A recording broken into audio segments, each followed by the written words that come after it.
Okay, Assalamu alaikum everybody. So let me start with a couple of announcements. You have a homework due tonight at 11. We have a quiz on Thursday. The quiz will include chapter 23 and the first 3 sections of chapter 24, on which you have homework. Okay, so the quiz on Thursday at the end of the lecture. Okay, so I posted also the homework for next week. It's also on chapter 24. Chapter 24 is a lot of material, so that's why we needed 2 homeworks.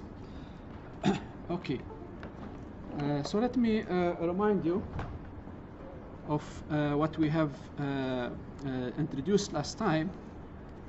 We said that if you have the electric or the potential, if you have a potential in mathematical form, you can determine the electric field along any direction. And we had this equation. We said that the electric field along the direction S is minus the derivative of the potential with respect of S. Okay, and from this we generalize this. So if you the electric field in the x direction is minus dV dx, the electric field in the y direction minus dV dy, and the electric field in the z direction is minus dV dz. Okay, so let us go to the presentation mode.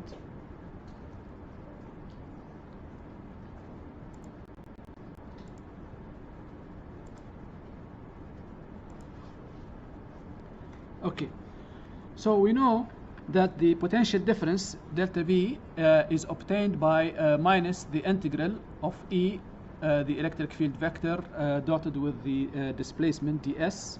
Okay, and so from this we know that the differential element dV, because normally this is equal minus.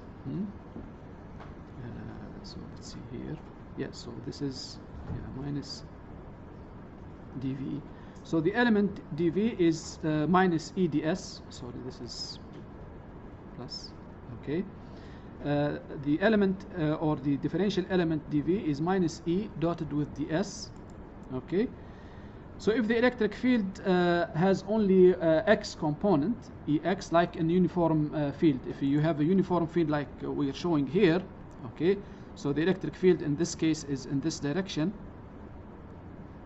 Okay, then we can write that E dotted with ds is equal Ex dx. So ds in this case, so this is the x direction, the x-axis.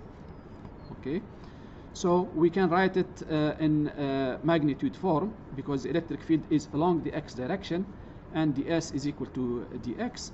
And from this we can, so if we bring this equation here, we can deduce that the electric field in the x direction in uniform electric field is equal minus dV dx, or the derivative of the potential along the x direction.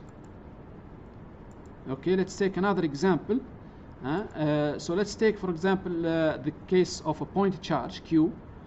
For a point charge Q, we know that we know the electric field is kq over r squared, and we also have seen that the potential is kq over r.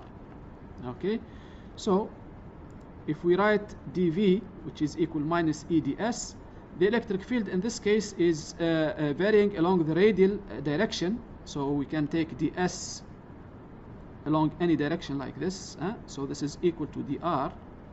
Okay, so we can write the element or differential element dV is equal minus er dr, and hence we can write that the electric field is minus the derivative of the potential with respect of the radial distance dr.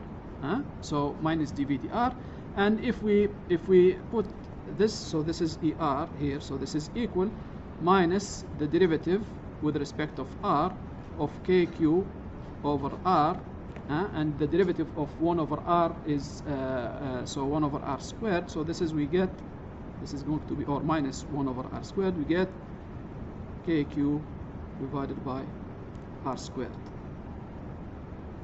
Okay, so you can see we can go from the if we have the electric field, we can determine the difference in potential but using the integral equation, and if we have the potential, we can get the electric field by taking the minus the derivative of the potential with respect of any direction. Okay. Now, if we have a complex potential like two charges, one negative and one positive, so in this case there is no shortcut. You just have to apply the equations. So if you have a mathematical equation for the potential, you have to determine the x, y, and z component by using minus the derivative with respect to the x, y, or z direction. Okay, so here we are showing the equipotential surfaces. And we have seen this before in the Physlet. Okay, so remember, the equipotential surfaces, they are surfaces on which the potential or the electric field is constant. So this is V is constant along any of these equipotential surfaces. And we also mentioned that the electric field is always perpendicular to the equipotential surface. So for example, if you take at this point, you can see the electric field is perpendicular, oh sorry, the electric field is in the opposite direction, so it's perpendicular. Same thing here. So if I take, this is the electric field pointing away, so the electric field vector is always perpendicular to the equipotential surface. Okay, let's take an example. Let's assume we have an electric potential given by V is equal x squared plus y squared plus 2xy. So this is a hypothetical potential where V is in volts, x and y are in meters. Find the magnitude of the electric field at point P in 1 meter in the x direction and 2 meters in the y direction. So in this case, we just apply the equations. We said Ex is equal minus the derivative, the partial derivative of the potential with respect of x. So let's take the partial derivative of V. The derivative of x squared is 2x. Okay. Derivative of y squared with respect of x is 0. The derivative of so here minus. And the derivative of 2xy with respect of x is just 2y, so plus 2y. Okay, we can do the same thing for the electric field in the y direction is minus the derivative of the potential with respect of the y direction. Okay, so the derivative with respect of y of x squared is 0. Okay, the derivative of y squared is 2y. And the derivative of 2xy with respect of y is 2x plus 2x. So we can write this is minus 2x minus 2y. This is also minus 2x minus 2y. So it happens that in this case the electric field in the x and y direction, they have the same mathematical expression. And now we can determine at P equal to 1, 0. So Ex at point P is going to be minus 2 times 1 minus 2 times 2, so this is minus 6. Okay, and the electric field in the y direction at point P is also equal to minus 2x, so this is minus 2 times 1, x is equal to 1 for P, and minus 2y, 2 times 2, this is also equal to minus 6. Okay, so the derivative or the component of the z component is equal to 0, because notice that the potential does not depend on 0, so the partial derivative, I can write this minus the partial derivative of the potential with respect of z direction is equal to 0. Okay, so we know that the electric field is minus 6I minus 6J, okay, and plus 0K. and I can get the magnitude of the electric field is just equal 6 squared plus 6 squared. So this is 6 times square root of 2 newtons per coulomb or volts per meter. You can use volts per meter. Clear? So if you are given a mathematical expression of the potential as a function of x, y, and z, you can easily get the electric field by just taking the partial derivative minus the partial derivative along the x, y, and z direction to get the x, y, and z components of the electric field. Okay, so this is the result here, 8.48 newtons per coulomb or volts per meter. Okay, so now, any question about this? Clear? All right, so let's now remember we did the electric field due to a continuous charge distribution, and we said if you determine the E, it's K, let me put it in, K dq over r squared, and we were able to use this to determine the integral, to determine the total electric field. We said we integrate K dq over r squared. We're going to do the same thing for the potential. Okay, so let's assume we have a continuous charge distribution or uniform charge distribution, and we have so we can divide this into small elements, dq1, dq2, dq3, and so on, so until we cover the whole volume, and we are interested at the potential at point P. So if I consider this as a point charge, I can determine the potential due to this point charge. So this is going to be V1 is just K dq1 divided by R1. Okay, V2, which is K dq2 divided by R2, and so on. So if I want to determine the total potential from all of these points, I have to sum all of these. So the total potential at point P is going to be the summation of all of the K dqi's divided by the Ri. Okay, if we let the element or this volume element very small, so when we take the limit of this when dq gets to 0, we get the integral. So we obtain, so this becomes an integral, so V at point P becomes the integral of K dq divided by R. Okay, so very similar as what we have done before for the electric potential due to continuous charge distribution. So the same idea. So this is dV, this is the potential due to dq. Okay, the total potential at P is the sum, and when dq becomes, or the element dV is very small, the dq or the summation becomes an integral. Okay, so this is we can also if we have the electric field, we can do the change in potential is just minus the integral of E dot ds, but so whichever is easier to do depending on the problem. Okay,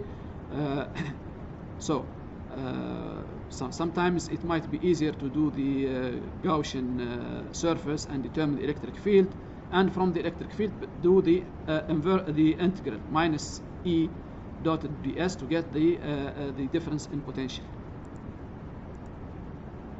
So when we have a problem and we are trying to determine the potential, so we have to first of all determine what's the situation we have. Do we have individual charges or do we have a continuous distribution? Okay, and if we have a continuous distribution, is it a symmetric case or a non-symmetric case? So if it's symmetric, we might resort to Gaussian law, and if it's not symmetric, then we have to maybe do the integral. Okay, so after we categorize whether these are individual charges or a continuous charge distribution, we can solve, or we can analyze. So remember, if we have individual charges, the potential at point P is equal to the sum of the potentials from all of these charges. So it's the superposition principle. And remember, this is a scalar summation. It's not a vector, because the potential is a scalar quantity, unlike the electric field. Okay, and remember, the potential, usually we take a reference, and for the potential we take reference at infinity. The potential is 0 at an infinite distance. So usually we define V equal to 0 at a point infinitely far from the charge. Okay, so if you have a group of individual charges, we use the superposition principle, meaning V is a summation of the VI's. So this is just and if we have a continuous charge distribution, then we have to perform the integral and exploit, if there is a symmetry, the symmetry of the problem. Finally, we have to determine, does the expression of the potential make sense or not? Is it reasonable or not reasonable? So if it's if the geometry is symmetric, we expect the potential also to be symmetric. Okay, so we have to verify that, make sure that everything checks. Okay, so let's do a couple of examples. So here we have an electric dipole, consists of two charges of equal magnitude and opposite sign, separated by a distance that is 2a. So we have plus q and minus q. The distance between them is 2a. The dipole is along the x-axis and is centered at the origin. So this is the origin here. Okay, calculate the electric potential at point P on the y-axis. So this is point P here on the y-axis. So first of all, we have to look and categorize the problem. We have individual or continuous distribution. We have individual charges. So we use the superposition principle. So for question A, we use the superposition principle. V at point P is equal V due to the charge Q. Let's call it V1. And plus the potential due to charge 2. Let's call it 2. So this is charge 1 and this is charge 2. Okay, so V due to charge 1 is K Q divided by the distance. This distance here, let's call it R, and R is just equal to A squared plus Y squared square root. Okay, so this is of A squared plus Y squared. Okay, how about the potential from charge 2? The charge is minus Q, so we have minus KQ divided by the distance, which is the same distance here. This is also distance R, A squared plus Y squared. So notice, in this case, the potentials, they cancel each other. One is positive and one is negative, so we get 0 potential at point P. Okay, question B, calculate the electric potential at point R on the positive x-axis. So now we're doing it at point R. Okay, so notice point R is a distance x plus a from charge Q1, and it's a distance x minus a for charge 2. So we can write B, the potential at point R is going to be K Q, this is charge 1, divided by the distance, which is x plus a, okay, plus the potential due to charge 2, which is minus q, so minus k q divided by the distance, which is x minus a. Okay, so we can do this. So we multiply, so we need to get the same denominator. So this, let me do k q, okay, and so we have x minus a minus x plus a, all of this divided by x plus a times x minus a. Okay, so we obtain the potential is equal to kq. So we have the x's will cancel, and I have minus 2a, so let's put the minus outside, minus 2 kqa, and we have x plus a times x minus a, so that's x squared minus a squared. this is a potential at point R. So this is a general expression, okay, and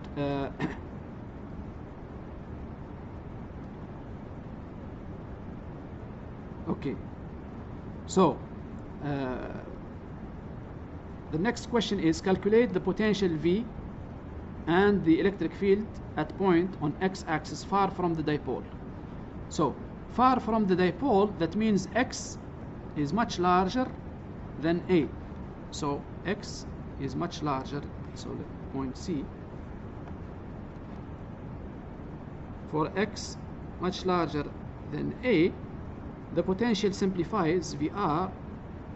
So we can ignore A squared, x squared minus A squared. A squared is very small compared to x squared, so it becomes minus 2k q A divided by x squared. Okay. Now we want to determine the electric field along the x direction, so we can use the fact that Ex in this case is minus the partial derivative of V with respect of x. Okay, so let's take the so this is equal minus 2k q A x minus 2. So let's take the derivative of this. Okay, so this minus 2 times minus 2, that's 4 k q A x minus 2 minus 1, that's x minus 3, so this is x over x cubed.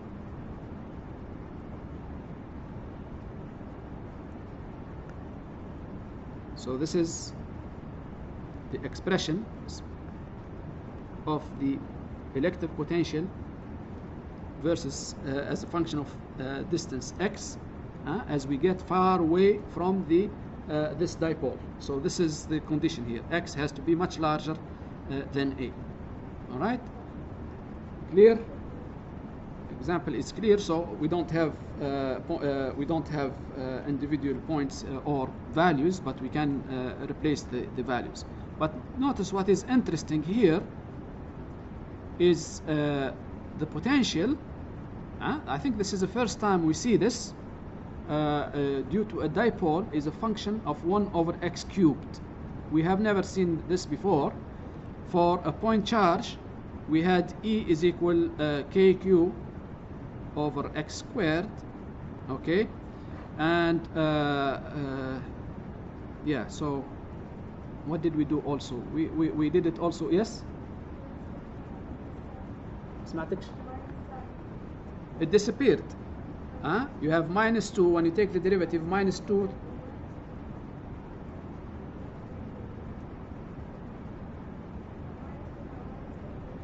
Yeah, you're right. So here, yes, there is, so minus, and we have another minus. Thank you. So yes, minus, and yes, so there is a minus sign. Thank you. Okay. So for a point charge, we had the electric field varies as 1 over x squared. And I think for a line of charge, I think we had E is equal to 2k lambda over x. Okay, and so this is now for a dipole, the electric field changes as 1 over x cubed. Okay, so let me check here. Yeah, so yeah, you're right. So this is a minus sign here, 4kq divided by x cubed. So this is the potential at point R. Okay, when the point R is very far from the dipole, x much larger than A, it simplifies as 2kqa minus 2kqa over x squared, and we can get the electric field by taking minus the partial derivative of V with respect of x. Okay. All right. So now we have another problem. Find the expression of the electric field at a point P located on the perpendicular central axis of a uniformly charged ring, okay, of radius A and charge Q. So we want the electric potential. So what we can do, we can take just an element of the ring, let's call it dq, So from this element we can get dv. It's just as if like a point charge. We will use the equation of a point charge. It's k dq divided by the distance, and the distance r is square root of a squared plus x squared, or we can write it k a squared plus x squared to the 1/2 times dq. Okay, now we want to do the integral and sum all of these contributions. The integral is really a summation, so the total potential V is the integral of all of these dVs. So this is the integral of k dq divided by a squared plus x squared to the power 1/2. Okay, notice that a squared, a is constant, x is constant, so we can take it outside of the integral. So this becomes k divided by a squared plus x squared to the power 1/2, the integral of dq. So this is equal to the total charge. The integral of the dq is the total charge. So this is equal to k, the total charge, which is q, divided by a squared plus x squared to the power 1/2. Okay, so from this we want to determine the electric field. So we can take the electric field along the x direction. The electric field, yeah, so we know it's so it's minus the derivative of the potential with respect of x, or minus the derivative of respect of x of this expression. Now k q a squared plus x squared to the power minus 1/2. Okay, so let me make sure I don't make mistakes. The derivative of this, so this is minus 1/2, minus and the minus will cancel, so we will have 1/2 of k q. Okay, the derivative of a squared plus x squared with respect of x is 2x. Okay, and we have a squared plus x squared to the power minus 1/2, so minus 1, that will be minus 3/2, so it becomes a squared plus a squared plus x squared to minus 3/2. Okay, so the 2 will cancel with the 2 here, and we obtain k q x divided by a squared plus x squared to the power 3/2. Remember, this is the equation we obtained before for the electric field when we used the integral method. We did the integration for the electric field and we obtained the same equation. So I don't know whichever is easier. Maybe this one is easier. And so this is the expression of the electric field due to a ring. So this is the potential due to a ring, and this is the electric field due to a ring. So let's verify this. Yes, okay, so this is correct. This is the potential. Okay, so let's try to remember this. Kx divided by square root of a squared plus x squared 3/2, and we're going to, next thing we're going to go to, okay, now we have a disk. Okay, a uniform charge disk has a radius capital R and surface charge density rho, that's charge per unit area. Find the electric potential at the point P along the perpendicular central axis of the disk. Then we will find the x component of the electric field by using the derivative, or minus the partial derivative of V. All right, so here we can divide this disk into rings. We already have the expression for one ring, so we sum all of the contributions from the different rings. Okay, so we can take one ring. Let's take this ring for example, and we have dV is k, so dq, and so this is r squared plus x squared to the power 1/2. Okay, let's see, this is previous expression.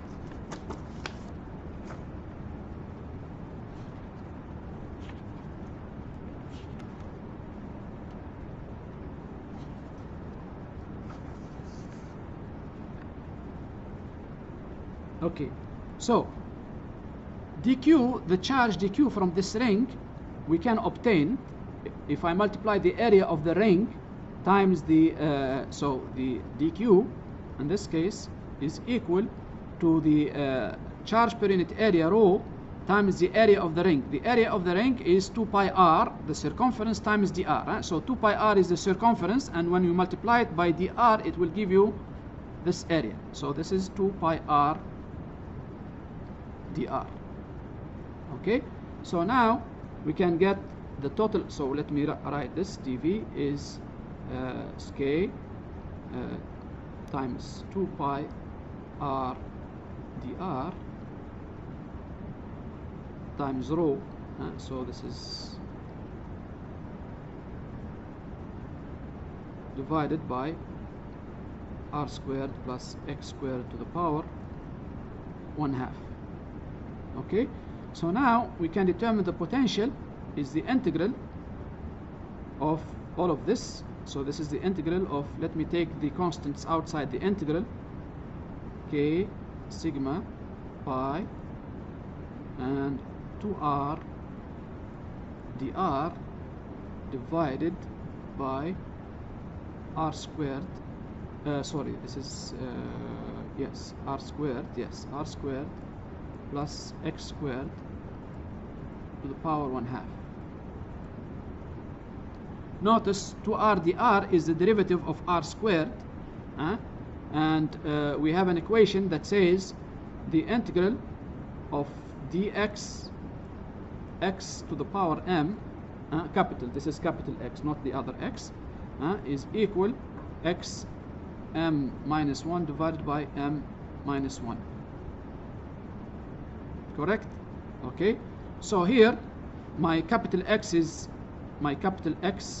r squared plus small x squared. Okay, the derivative dx is 2r dr. So this, we can evaluate this integral. It becomes k sigma pi. Okay, and so we have x to the power m minus 1. So we have r squared plus x squared. M minus 1 is, so so this is 1/2, so this is minus 1/2.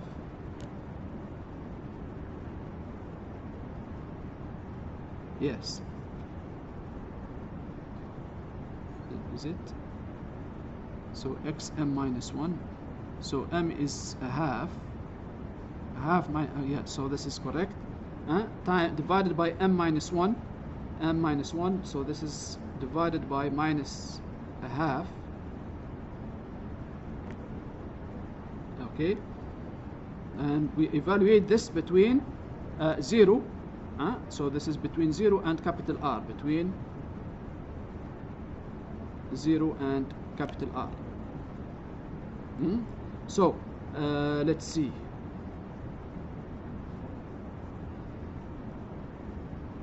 Let me make sure I did not make a mistake.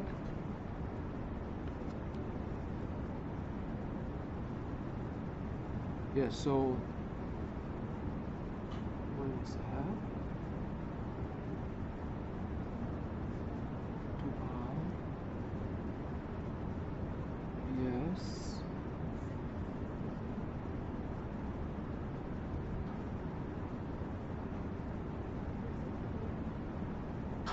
yeah. Okay, so when you evaluate this, we should be able to get 2 pi. So we replace here r with small r. We replace it with capital R.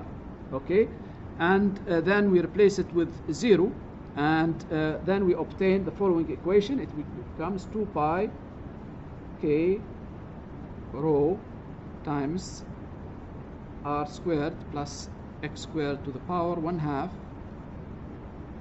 minus x. So it looks like I made a mistake somewhere. so 1/2 the integral, no, this is plus 1/2 here,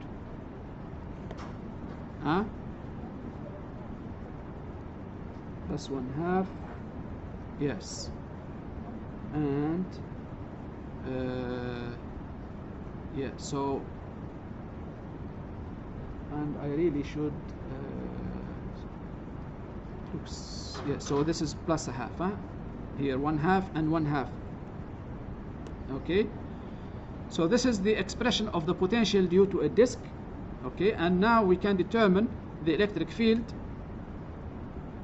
by taking minus the derivative of V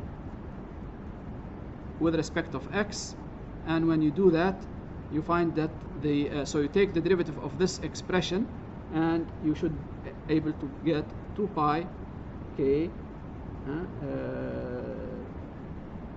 rho times 1 minus x divided by r squared plus x squared. Okay, so this is the expression by just taking the derivative of the voltage with respect of the x. You can check the math. So using integral equations. So this is it's a little bit more difficult than for a ring, because we had actually to do a change of variable in order to evaluate this integral. نعم.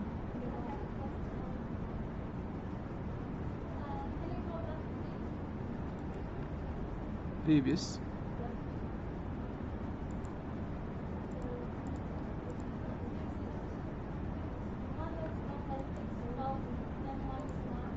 Let's see, previous.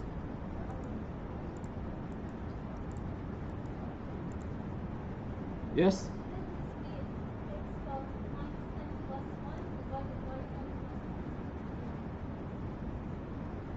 Yes, yes, I think that's where I made the mistake. Yes, so this is, yes, minus m plus 1, and here it should be minus m plus 1. So here, well, the general equation is the integral. Let me rewrite this one here.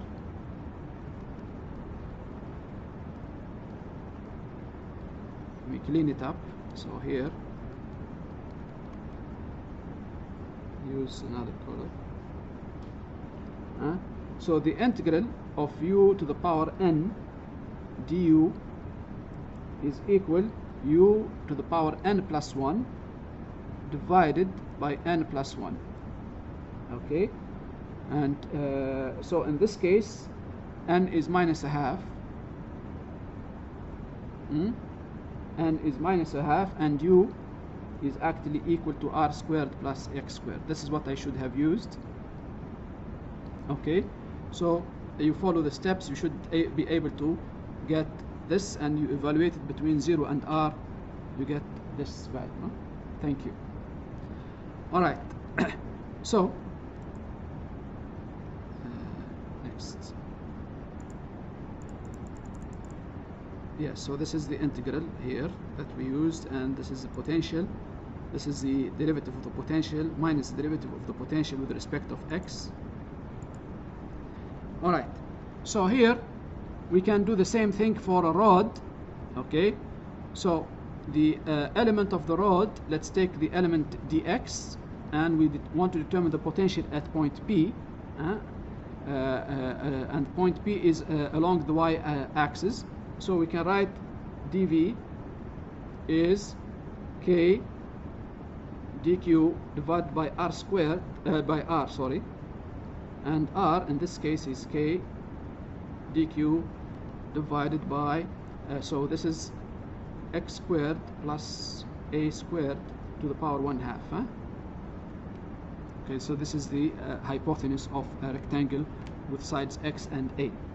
The potential V in this case becomes the integral k dq x squared plus a squared to the power 1/2, and dq is in this case lambda dx. So dq is equal lambda dx. So I can replace it here, k lambda dx and x squared plus a squared to the power 1/2. And so we evaluate this between x equal to 0 and x equal to L. So we integrate between x equal to 0 and L to get the contribution of the whole line. All right. So this is not a simple integral because we don't have x dx on the numerator, but this is actually tabulated in the appendix. So let me show you this. All right. So this integral is in appendix B is equal to log of x plus square root of x squared plus a squared. And so this is what we just have done. And so we reached here, and we have to use the table of the integrals, the appendix, and we evaluate it between 0 and L. When we do that, we obtain this expression kq over L log of x plus square root of a squared plus x squared evaluated between 0 and L, and the final result is kq over L log of L plus square root of a squared plus a squared over a. So sometimes the integral is not easy to do, like in this case. We have to look at the table of integrals, and if sometimes in some problems there is no closed form for the integral, so we have to use numerical methods or a computer in order to perform the integration. All right. So any question about what?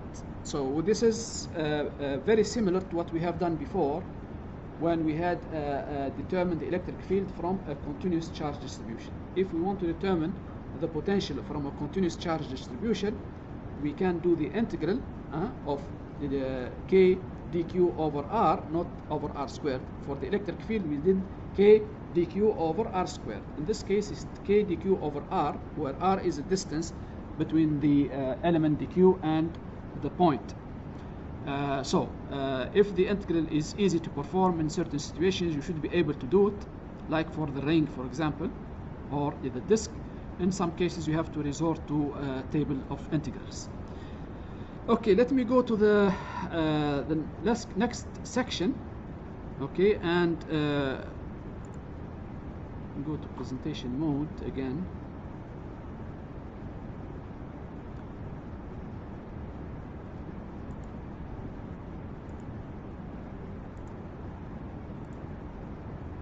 Okay, so this is a lot of information in this slide.